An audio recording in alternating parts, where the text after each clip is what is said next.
Salut Mino, bienvenue sur cette nouvelle vidéo. Honnêtement, j'ai ultra hâte de vous montrer ce qui va se passer dans cette vidéo. Ça va être incroyable. On est ici à Bahreïn. Je vais tester pour la première fois la Porsche 963 qui est juste derrière de chez Proton. Voilà, je l'ai su il y a 2 semaines et demie avant de venir ici. C'est une super opportunité après toute la saison que j'ai faite. Porsche Motorsport Asie Pacifique forcément a poussé dans cette direction. Je leur remercie énormément. Et puis là, c'est une opportunité pour moi de découvrir cette discipline, le WEC aussi, parce que j'ai jamais été dans un test officiel ici au WEC. Ça me donne aussi l'occasion de découvrir pendant tout un week-end les coulisses de ce championnat qui est juste exceptionnel. On va passer aux choses sérieuses. Allez, c'est parti pour cette vidéo de malade.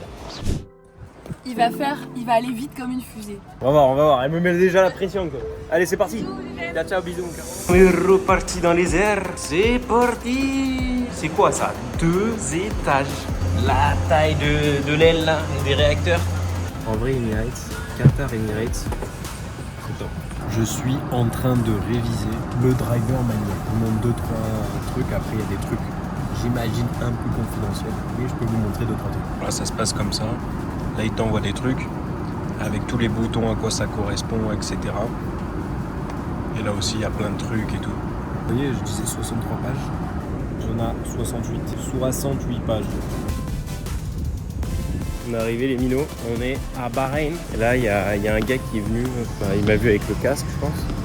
Et du coup, il va m'assister tout le long. Donc, il m'emmène bon endroit pour récupérer la valise. Et ensuite, là, il m'a pris un chauffeur pour aller jusqu'à l'hôtel qui a 15-20 minutes d'aéroport. Je ne savais même pas qu'il y avait ce service-là exprès à Bahreïn. C'est incroyable. Ça m'a fait penser que la dernière fois que je suis venu ici, c'était il y a 12 ans, en 2013, quand je faisais karting encore.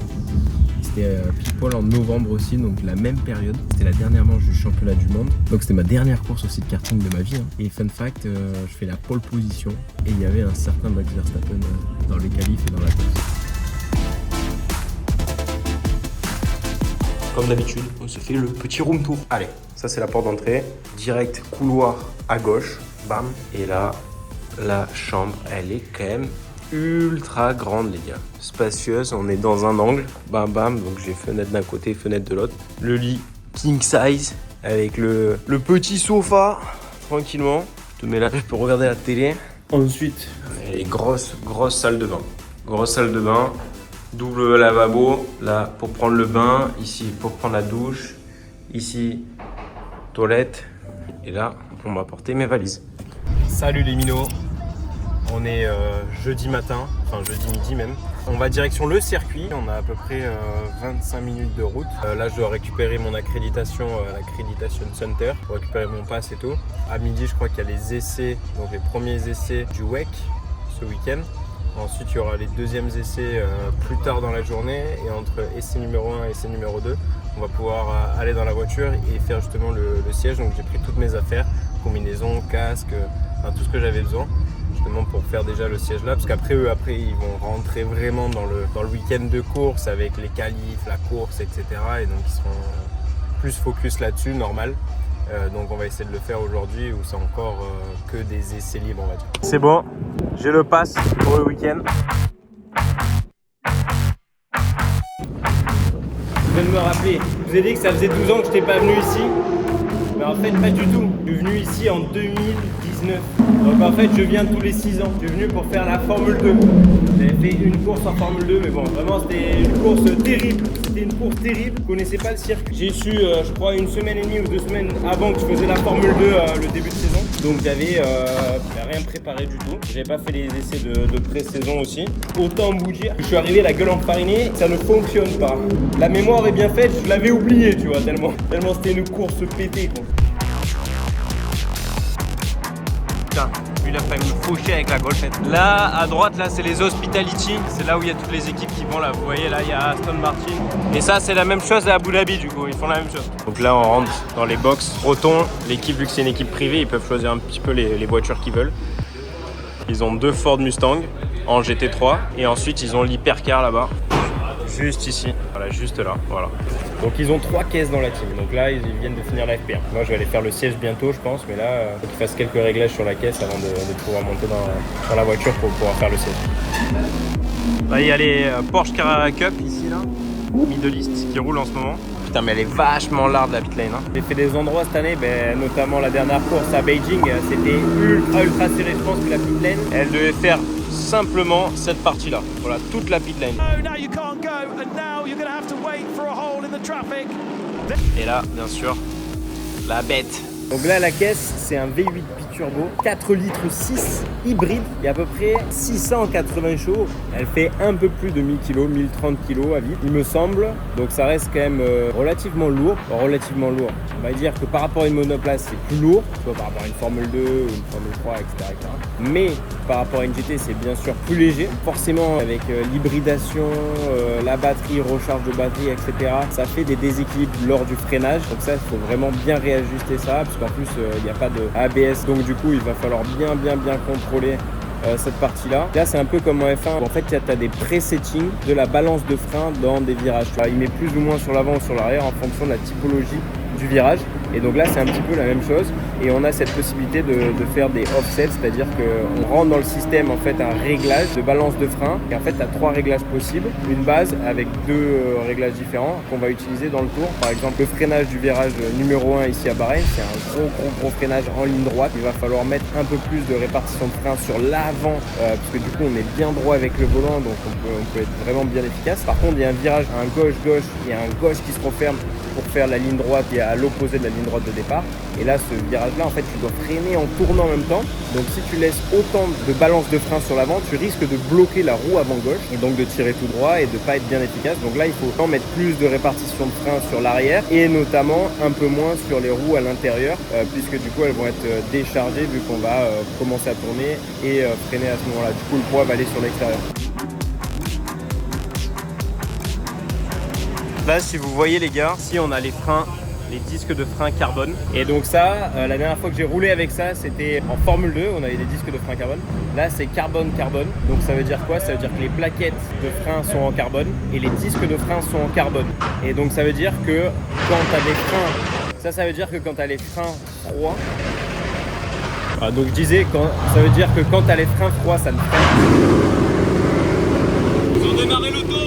Donc en gros, pourquoi c'est mieux et pourquoi c'est moins bien? Alors le moins bien, c'est on va dire que quand c'est froid, ça freine pas du tout. Donc il faut vraiment chauffer les freins pour que tu aies un bon mordant et une bonne efficacité. Par contre, une fois que c'est chaud, c'est ultra efficace. Un freinage garde une très bonne performance très longtemps. C'est pour ça qu'ils l'utilisent aussi en Formule 1. Par contre, effectivement, ça coûte beaucoup plus cher.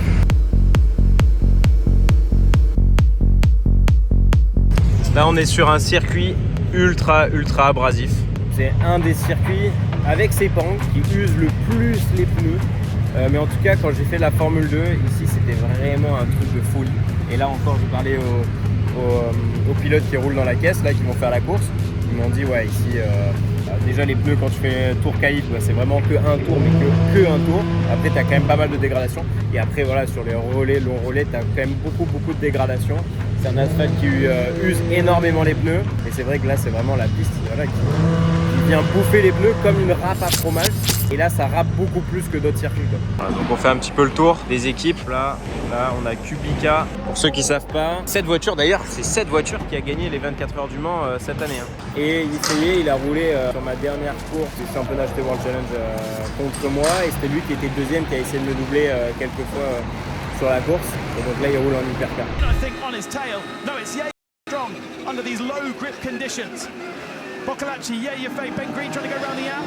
Après, il y a tout Ferrari ici. Waouh, elle est vachement fine. Hein. La Aston Martin là.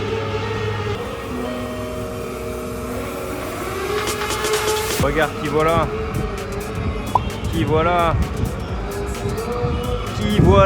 Il est là, le minot. Attends, c'est aux 24 heures de Nürburgring, les gars. Rappelez-vous bien, Julien Deheur. Pedro, tu connais la musique du Pedro ou pas? C'est quoi ça? Pedro. Et là, on a de dos là-bas Kevinef. Il est là. C'est lui qui va commencer, je pense.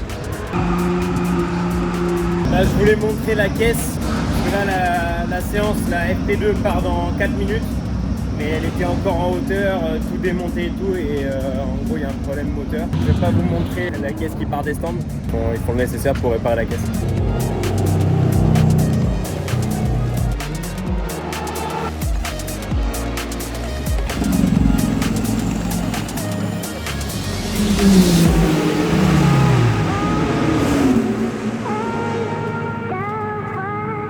Non, je savais même pas qu'il y avait des secondes comme ça.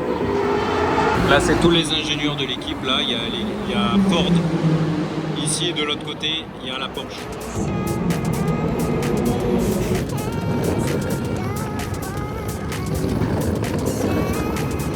Bon, du coup, je suis resté toute la journée. Au final, j'ai pas fait le siège parce qu'il y a eu un problème sur le moteur.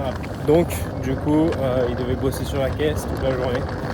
Donc, j'ai pas pu faire le siège et tout. Donc, je vais sûrement le faire demain ou peut-être plus tard. Je sais pas quand est-ce qu'ils vont avoir un moment. J'ai déposé toutes mes affaires, mon casque, maison, tout là-bas. J'ai continué à lire le driver manuel. Il me reste 10 pages. Alors, la petite particularité aussi, c'est qu'on peut régler les barres anti-roulis, que ce soit devant ou derrière, sur la voiture en roulant. Normalement, sur toutes les autres voitures que j'ai essayé, que ce soit Porsche T3R, Formule 2, Formule 3, Formule Renault, n'importe quoi, Porsche Cup, etc., tout le temps, on devait s'arrêter pour changer la barre anti-roulis.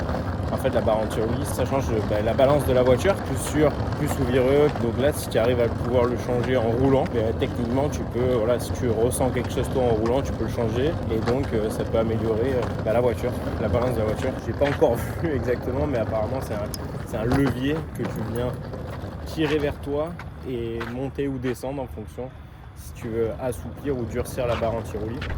Oh les minots! Bon, du coup, j'ai checké vite fait les sièges qui étaient déjà existants des gars qui roulent, qui font la course. Du coup, les deux sièges là-bas, là, vous voyez. Le truc là, c'est que je suis assez large du bassin. Donc, le bassin, il est là. Et donc, en fait, je rentre pas dedans. Donc, du coup, il va falloir faire un siège exprès pour moi. Et donc, ça sera sûrement à partir de 18h. Si la voiture n'a pas de soucis comme hier. Normalement, ça devrait être bon. Là, c'est bon, ils ont trouvé le problème. Donc là, c'est bon, tout est réparé. Et ils sont prêts pour la FP3 et ensuite il va y avoir la qualif aujourd'hui et après la qualif on va faire le siège. Allez, départ pour la FP3.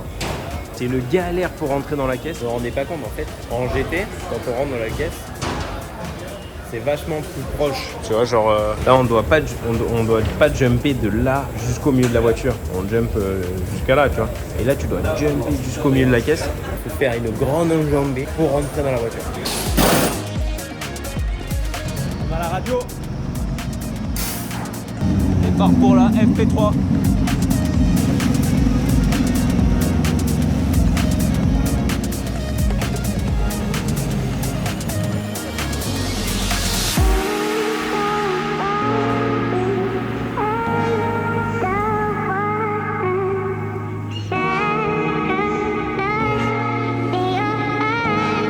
Se régale.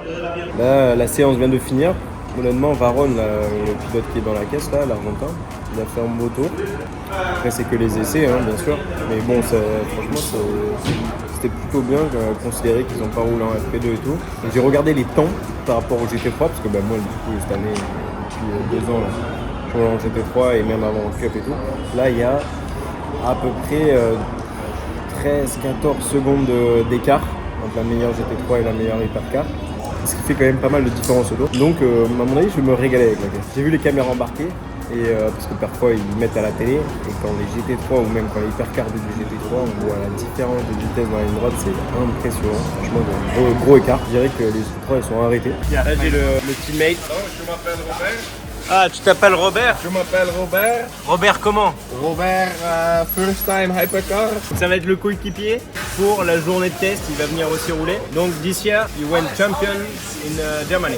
Yeah, correct comme Carrera Cup Germany. So first time test in the hypercar, but also you didn't make any GT3 error in between or LMP2. So the step is from Porsche Cup to hypercar. Yeah, yeah. That's a huge step, huh? It's 20-second difference, so will be a lot of speed and a lot of buttons. A lot of buttons. It's a computer. It's a computer. And now you are making the seat. On dirait pas, mais il est ultra grand. Moi, je vais faire le siège ce soir à 18h. Là, il a fait lui. Et voilà, là, on est en train de voir un petit peu les boutons. Tu vois, il y a plein de boutons différents sur la caisse, plein de settings différents. Donc là, c'est vraiment un ordinateur dans les mains et tu peux le tourner. Voilà. Imagine-toi, tu es avec le Mac.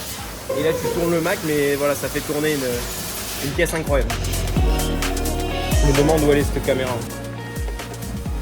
J'ai même pas vu où elle est la caméra pour regarder la reste. Là vous allez vous demander comment un mec aussi grand peut rentrer dans cette caisse. Voilà, il va toucher le toit bientôt. Je vous ai dit, c'est vraiment galère de rentrer.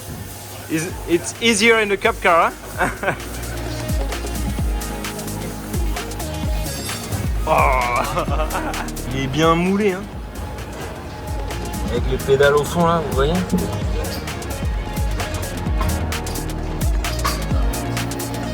Jenson Button. Ceux qui ne suivaient pas la Formule 1 avant Netflix, il a été champion du monde de Formule 1, les minots, cet artiste, avec Brown GP. Jenson Button, the 2009 World Champion. Une année, j'étais pas né. Je dis ça, je sais que parmi les minots qui me suivent, il n'y a pas que des jeunes minots, il y a des plus vieux minots aussi. Pas mal ce paddock, hein? Tu ne te poses pas trop la question s'il fait beau ou pas demain. C'est rare que tu checkes la météo pour savoir. Il fait à peu près tous les jours la même météo. Vous voyez un nuage ici là? Est-ce que vous voyez un nuage? Ça n'existe pas les nuages ici. Oh, regarde-le cet artiste. Regarde-le. On va interviewer le petit. Tu peux passer sur Boko TV. Ça va ou quoi? Oui, ça Bon va. alors, première course? Première course, content, prêt et il fait chaud. Il fait chaud? Franchement, dans la C'est ce voiture. que j'étais en train de dire. Je dis là, ici, ils connaissent pas les nuages. Non, il n'y a pas de nuages, il fait beau. Tant mieux. Hein. C'est quoi ton ressenti avant la qualif là? Moi, mon ressenti, c'est qu'on a bien bossé, honnêtement, avec l'équipe. Confiance en Malteux qui fera la qualif. La race pace, elle est bonne, donc il fait chaud. Dégradation des pneus, c'est important ici. C'est ultra important. Formule 2, ça dégrade de malade. Donc ici, Et là, avec une hypercar qui est très puissante et très lourde quand même, ouais. non, c'est pas simple. Et c'est quoi tu vas dire la différence dans une hypercar par rapport à une Formule 2 Pour moi, je pense que c'est le fait déjà d'être en équipe, c'est très important, c'est 8 heures de course, c'est très long. Et puis tu as, comme je dis, la dégradation des pneus, la voiture, c'est méga puissant honnêtement. Et pour le poids, et donc tu te bats en piste, t'as les GT3, tu dois pas sortir de la trajectoire où tu as les petites boulettes de gomme, tu salis tes pneus. Non, c'est pas simple, mais c'est un plaisir honnêtement, c'est cool.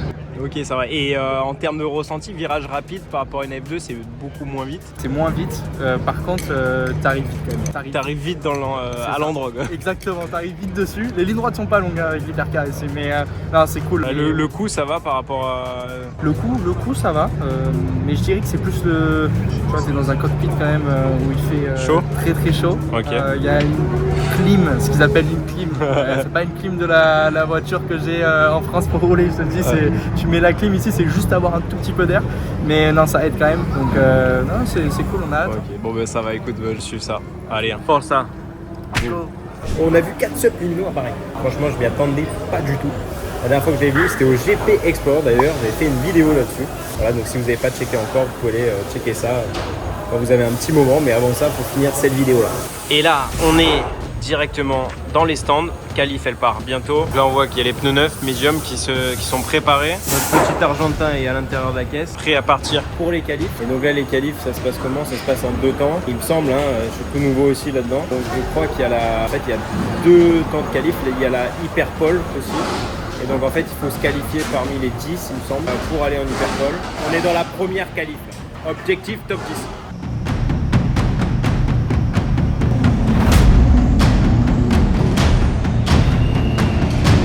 Là il vient de finir la qualif. Il n'y a qu'une seule Porsche dans le top 10 et elle est 10e, c'est Julien Bloch. Sinon Baron fait avant-dernier dans la Proton et Est il fait 18e sur 18. C'est pas au fou. Mais t'as un seul tour sur les pneus et après c'est mort. Donc il suffit que tu fais un blocage, après tu peux pas améliorer, t'as plus de potentiel pneu, plus de grip. Allez c'est parti, on va faire le siège. juste à côté là. Pour les fans de moto GP, on a qui dans cette caisse? On a Rossi. Du coup il fait le wake et allez c'est parti. Let's go for the seat. When you get in, just be a little bit careful with the shoulder. It's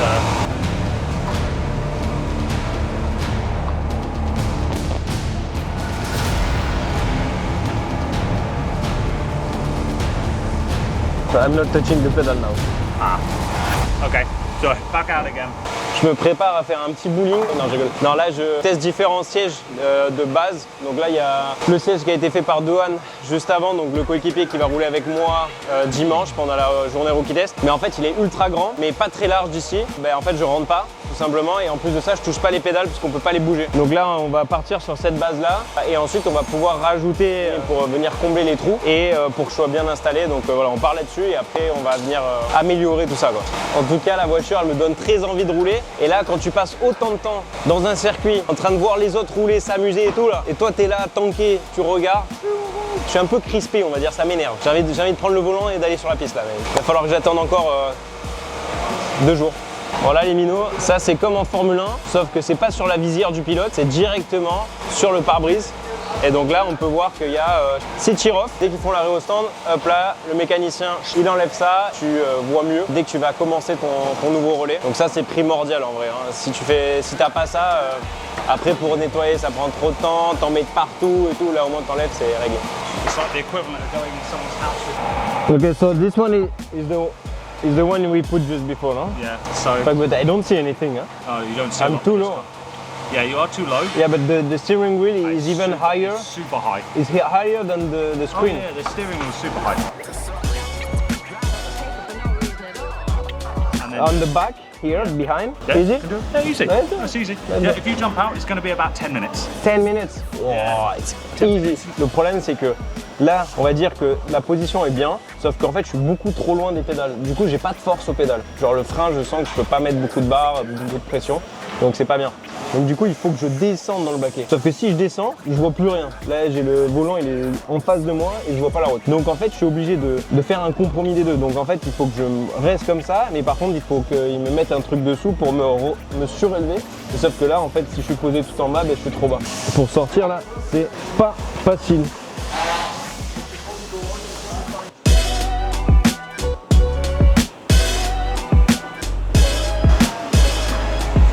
I'm sure you know how to do massage. Right, for pizza. Oh, pizza, ah yeah, exactly for pizza. Bon là on a pas mal de boutons, hein. Déjà entre la Porsche Cup et la Porsche GT3R, il y avait déjà un step, mais là on a rajouté quelques boutons, surtout des rotaries ici, on a ici. On a des petits boutons derrière, 3 pédales de chaque côté, 4 rotaries ici aussi, on a partout des boutons. Bon là ça va, là c'est à peu près ce que je connais. Il y a beaucoup de choses à apprendre, hein. 68 pages pour apprendre, pas que sur le volant, aussi sur la console centrale. Voilà. Et donc forcément, avant de commencer à rouler, il faut apprendre tout. Donc petit à petit, on apprend. Là, je l'ai déjà lu une fois entièrement. Et maintenant, après, j'ai un autre petit bouquin, plus petit, où j'ai vraiment les choses essentielles que je dois apprendre lors du rookie test. Parce que forcément, pendant le rookie test, tu vas pas te mettre à faire des arrêts au stand comme en course et tout. Donc forcément, tu as des choses que tu n'as pas forcément besoin d'apprendre. Et donc, il vaut mieux se concentrer sur l'essentiel. Par exemple, je vais juste vous donner un petit truc. Ici, cette paddle shift là, tu peux faire comme ça ou la pousser.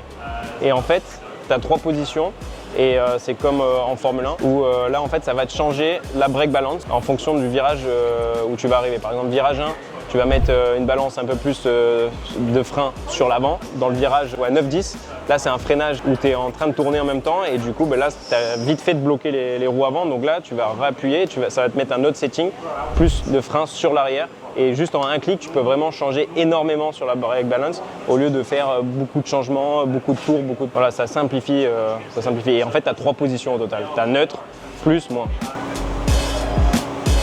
Okay, so like this, and then you need to the fits like that. Okay, do the same. Okay, but we put in the middle. Okay, but this one always full straight. And then you need to do a bit like that. When you arrive like this, you straight, you do like this. Stick to my gold finger. I am so sorry. I just got your helmet. Il m'a tué le casque. Carefully climb in. You can step on that, obviously. You can rest on this, no problem. And then I move like this. Yeah, exactly. Exactly like that. Là, Yeah, exactly.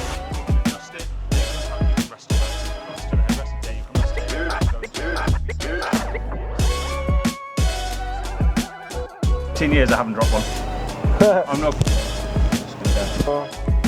Allez, on se retrouve plus tard. En attendant, moi je continue le siège. Donc là, direction le circuit. Aujourd'hui, il y a la course. Et pour nous, on doit faire le briefing des pilotes rookies qui vont nous expliquer tout ce qu'il faut savoir sur le circuit. Moi, le siège, je l'ai fini hier. Enfin là, ils vont bien découper le truc, etc. Bien bien le finir pour le mettre après dans la voiture. Après, il faut que je le reteste, j'imagine. What they gonna tell us? Oh my god. Don't crash. Putain, il est là l'artiste. Putain. L'avantage, c'est qu'on a la différence un petit peu de. Il y a pas mal de voitures qui viennent rouler ici sur ce circuit à Bahreïn, notamment la Formule 2, Formule 1, etc. Je vais vous mettre les différences de temps. Je crois que l'hypercar, enfin les chronos en qualif d'hier, ça roulait en 46 quelque chose.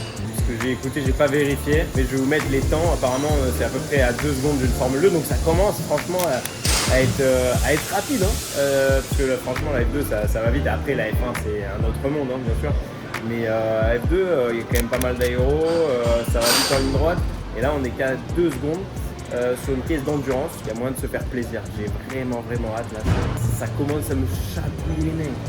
On est sur la pit lane, là ça va être le départ bientôt de la course. Je vais vous montrer la grille un petit peu, les caisses. Là on a les Peugeot juste ici. Ici il y a la Cadillac, Aston Martin. Il y a un peu de monde sur la grille. Par contre, Vous voyez les stands, il y a vraiment très peu de monde qui vient regarder cette course ici. Autant que tu t'imagines, c'est quand même le championnat du monde d'endurance. Il n'y a personne dans les tribunes. Personne. Vous en pensez quoi les minots? C'est dommage quand même. Ah. Il y a notre ami Valentino Rossi qui est ici. La DRDR pour Porsche Penske. Voilà. Se font les accolades. Alors, regarde, mais vous allez voir là, vous assistez à la dernière course. Alors c'est pas la dernière course de l'histoire de Porsche en WEC, mais voilà, tu vois, c'est. Ça marque quand même quelque chose.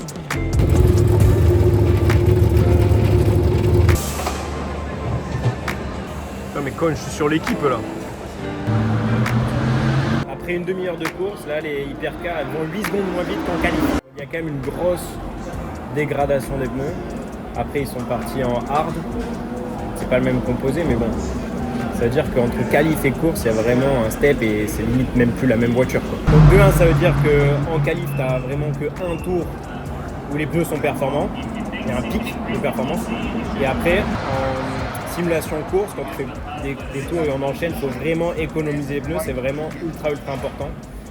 Parce que y a une très grosse dégradation. Donc voilà, ça va être les 2 points clés pour les essais de demain. Allez, on va se mettre à un endroit pour regarder les voitures rouler sur le circuit directement. Pas bien là?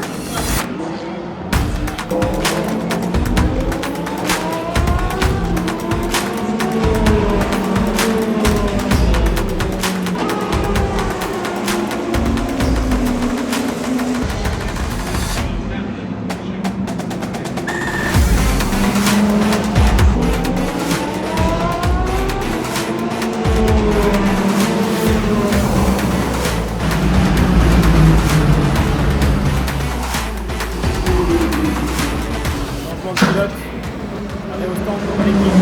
Là, ils sont derniers. Donc bon, on n'a rien à perdre.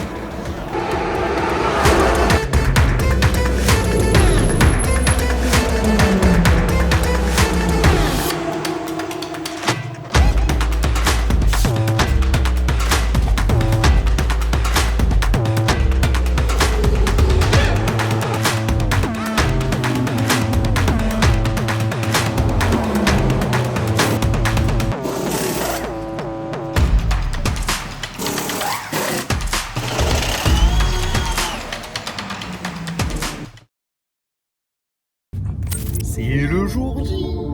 Après avoir passé 3 jours, je crois, 3 jours entiers sur le circuit sans toucher une voiture. Enfin si, je l'ai touché pour faire le siège. Ça y est, enfin. Today, 9 septembre 2025, I will be driving a hypercar, a Porsche 963. Ça va être dingue. Bon, en tout cas, j'essaie de me préparer au mieux. Après, on n'a pas fait trop de caméras embarquées. Enfin, ils nous ont filé une caméra embarquée, mais on n'a pas pu faire un gros travail dessus parce que il nous faut les acquisitions de données, etc. Puis voilà, je pense que dans les grandes lignes, je suis prêt.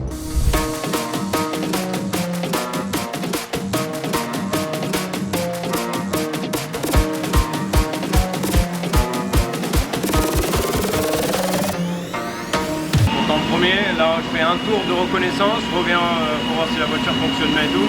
Et après, je pars pour 10 tours. Pas évident parce qu'on a vraiment très peu de roulage aujourd'hui au final. Je vais avoir 10 tours ce matin, ensuite qualif, simulation qualif, 15 tours cet après-midi. C'est plié.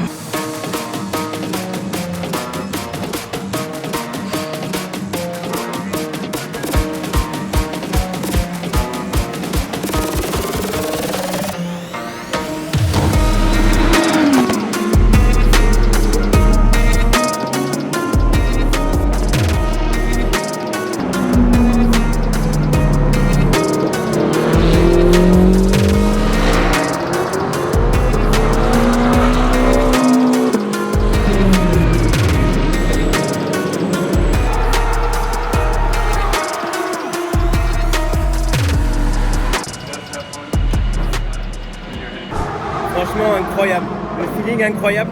Malheureusement j'ai pas pu mettre ma caméra Insta360 sur le casque pour vous montrer vraiment la vue de l'intérieur. On n'a pas le droit en wake. Non, les sensations franchement vraiment très très sympa, la puissance, voilà, on ressent les bosses et tout, c'est incroyable. On va dire que dans les virages lents ça m'a pas impressionné de malade, mais c'est ce que j'avais anticipé. Après là j'avais les hard et j'avais beaucoup d'essence. On va mettre les soft avec moins d'essence, donc vraiment pour faire simul-qualif. Mais non, globalement je suis content, donc généralement je peux mettre quand même pas mal de puissance sur le frein, ce que j'ai pu ressentir quand tu es bien droit et tout, ça passe directement, t'as pas trop de blocage. Par contre après quand tu commences à rentrer là dessus, il faut lâcher parce que sinon paf, tu bloques la roue avant et tu vas tout droit et là c'est dur, elle est lourde après à remettre sur le rail quoi. Sinon après le traction control franchement il est ultra bien fait. Même si là j'en avais un peu trop, mais on va dire que je peux reprendre assez fort les gaz, ça manage pas mal. Dans les oreillettes, quand il faut passer la vitesse, j'ai un bip, ça fait bip, bip. Ça c'est ultra marrant. Bip limite, quand on sort des stands, ça se l'enlève tout seul et tout. Il y a plein de trucs qui sont automatiques. Mais très content d'avoir déjà eu ce premier feeling dans la caisse, incroyable.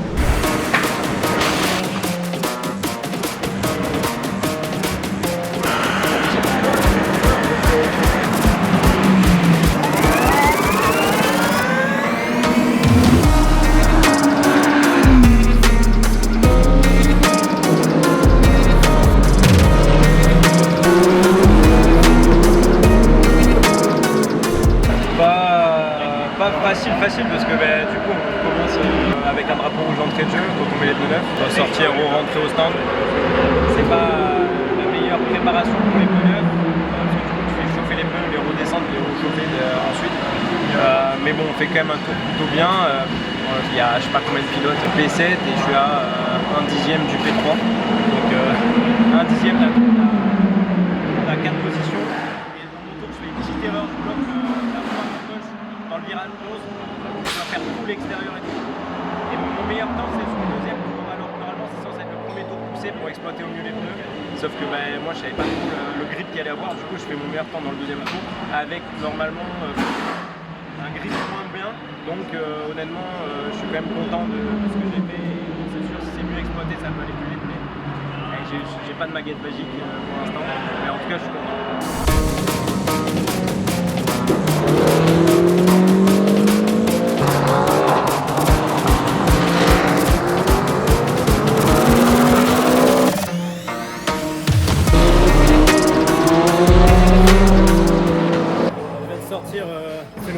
Là, il faut être ultra propre avec le volant quand tu accélères, tout gentil et tout, parce que tu as vite fait de perdre 2 secondes entre le début et les premiers tours et le 15e tour, 14e tour. C'est un truc de fou et tu as l'impression que tu pousses pas du tout et là ça glisse. Mais y a vraiment beaucoup à apprendre sur cette partie-là. Je pense que l'expérience joue plus sur la partie course entre guillemets que sur la qualif, parce que la qualif en soi t'as un tour, 2 tours chrono max où tu dois sortir le temps. Mais tu peux pousser plus que d'habitude, donc tu vas chercher un peu plus les limites. Mais là il faut aller justement rouler un petit peu en devant et maîtriser justement la gestion des pneus qui est ultra important dans ces conditions, surtout sur ce circuit à Bahreïn. Il y a pas mal la gestion du trafic aussi avec les autres hypercars, les GT et tout qui sont en train de rouler. Là t'as pas d'ABS, tu peux pas jumper genre full inter et freiner à bloc comme en GT on fait sur la Nordschleife par exemple. où là on sait qu'on a l'ABS et on va pas avoir une roue à un moment donné qui va bloquer. Et là à tout moment ça peut bloquer, et donc là taper dans la caisse qui est juste à côté, elle est sur l'extérieur, donc là on prend un peu plus de marge on va dire, surtout que c'est pas l'objectif aujourd'hui d'aller starter quoi. Mais non, clairement beaucoup de choses apprises, je suis très content d'avoir essayé cette caisse qui est actuellement la Porsche la plus rapide sur circuit. Pour aller à Macao, la Coupe du Monde. J'ai signé en WEC l'année prochaine. Non, je déconne. C'est toujours bien pour un pilote d'avoir l'expérience, donc c'est un bon compromis entre les deux. Non, petit débrief de la journée, les minots. Très content d'avoir fait cette journée. Il a pas plu, en même temps ici. C'est très rare. Au final, comme je disais, voilà, on a fait très peu de tours. 10 tours ce matin, donc faut aller vite, faut avoir une grosse préparation, anticiper les trucs et tout. Surtout pour la qualif, parce que la qualif c'est 1 voire 2 tours. J'ai fait mon meilleur temps au deuxième tour, mais normalement ça serait au premier tour. Mais bon, il manquait un peu cette expérience de savoir le grip qu'il y a, un petit peu prédire le grip qu'il va y avoir. En plus, il y a eu un drapeau rouge au moment où je chauffais les pneus, donc bon, ça fait des variations de tempé, c'est pas ce qu'il y a de mieux. Mais au final, comme je disais, on était 7ème, on était à 1/10 du top 3, top 4 je crois. Donc voilà, c'était dans le match. Ensuite après on a testé la simu course. Clairement pas beaucoup de grip dans les virages lents. Faut vraiment, à part les 3-4 premiers tours, mais après, vraiment sauvegarder les pneus à bloc. Il y a une grosse gestion là-dessus. L'expérience doit faire énormément la différence sur cette partie-là. Mais sinon très content. J'ai pris toute l'expérience que je pouvais aujourd'hui, et peut-être que ça me servira un jour. Et bien sûr, vous savez, mon objectif c'est de faire les 24 heures du Mans et de les gagner, pas seulement les faire, parce que là il y a plein de pilotes qui les ont fait, mais très peu les ont gagnés, donc forcément c'est d'aller chercher cette victoire là. Je pense le jour, si un jour, c'est pas si je vais le faire, je vais chialer énormément. En tout cas je vais tout faire pour, et j'espère que vous allez me suivre jusqu'aux 24 heures du Mans. Et pour faire ça, il va falloir s'abonner à la chaîne si c'est pas déjà fait, mettez un petit pouce bleu pour donner de la force, et s'il y a des choses que vous n'avez pas compris aujourd'hui, mettez-les en commentaire et je me ferai un plaisir d'y répondre. Allez, on se donne rendez-vous pour Macao maintenant, pour la Coupe du Monde. Allez, c'est parti.